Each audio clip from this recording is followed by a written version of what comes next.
Omusumba Papa Gatete asumba ekkanisa ya Love and Care Ministries esangibwa Kawanda Kirinyabigo asabye abakkiriza okukomyawo okuduulira bannaabwe nga balowooza nti ekibakuumidde mu bwavu butakola. Omuntu okukola ennyo si gwe kugaggawala ate era n'ogolaba yavuwadde si kuba nti abatakola naye kitwala omuntu okuzuula n'okumanya kiki yeetaaga.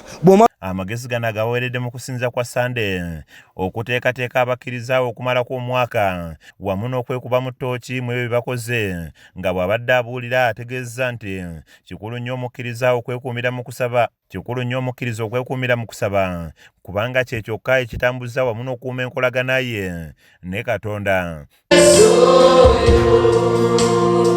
Akalaatidde abakkiriza okulembeza amazima byonna bye bakola kubanga okweyama n'otatuukiriza kisiba bingi nga n'eggwanga kirizza emabega singa kikolebwa abakulembeze. Twogera ebigambo eby'obweyamu bannabyabufuzi n'osuubiza abantu obakolera oluguudo n'osuubiza ensi n'eggulu naye bw'omalufuna ekifo ekyo n'otasobola kubanga ate odda mu bantu kubaluŋŋamya na kubalambikira na kubannyonnyola tibannange kyona kino bino bye neeyama nsoboddeko kino kikyagaanye naye tukkirize Katonda tunakikola so ne kiviiramu ensi ekitundu obutakulaakulana n'eggwanga okuba mu bikolimo kubanga abakulembeze b'oku ntiko bibakulembedde olutabaalo lw'okulimba obweyamu nga tebabutuukiriza.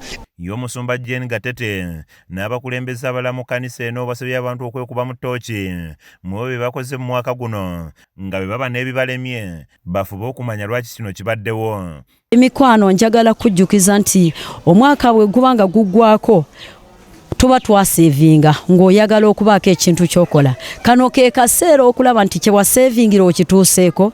Bakuutidde abantu okukola ennyo ate bafube okutereka nga lwe lumu ku luwenda olunaabajja mu mbeera y'obwavu. Tusobola okusevinga ne tukola ekintu bwe tusobola okusevinga ne tukulaakulana.